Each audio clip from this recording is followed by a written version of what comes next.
Some thoughts about tongues. Before I was introduced to speaking in tongues, I was a group that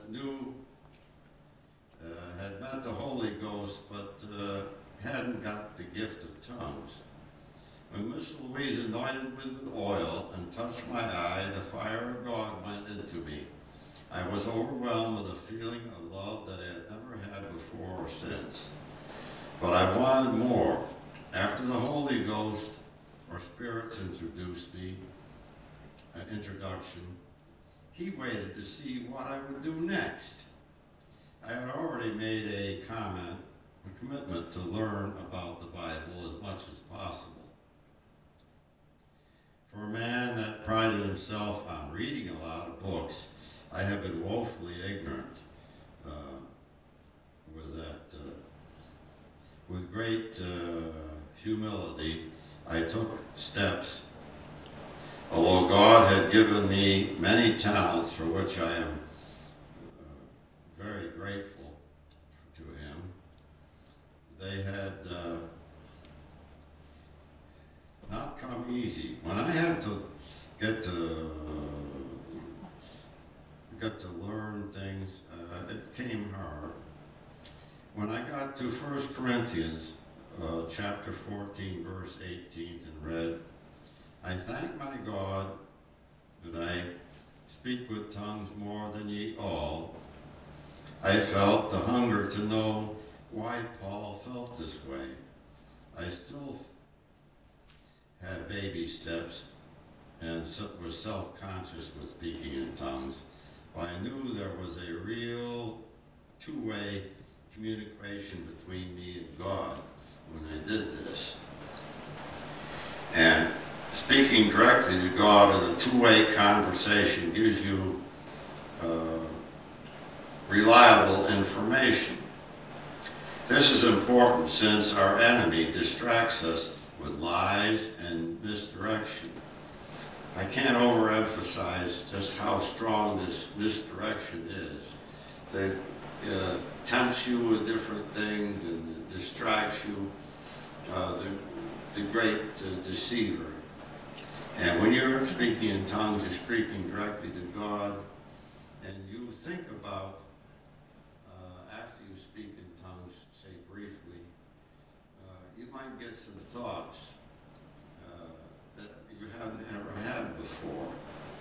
And these are the things that the enemy has been covering up.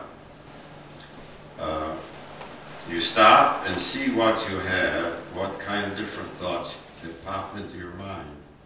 This happens to me more and more frequently as time goes along and I have more spiritual growth.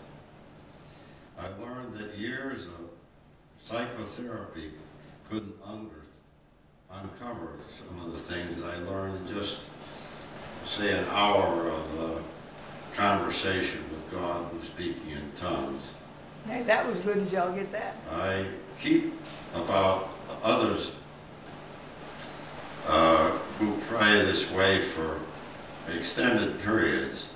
I am told that 1 hour a day is a crossover point.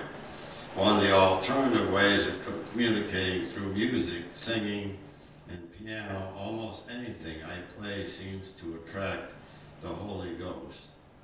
My piano playing had dried up, and like everything since the Holy Ghost has come into my life, is being resurrected. I've heard the several expressions add quite an increase in vocabulary. I don't have a small vocabulary, but the vocabulary that I get from this Holy Ghost thing is people that don't have it are dull.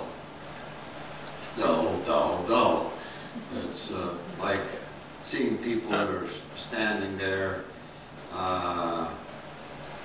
that have been standing long enough that the dust settled on them. And as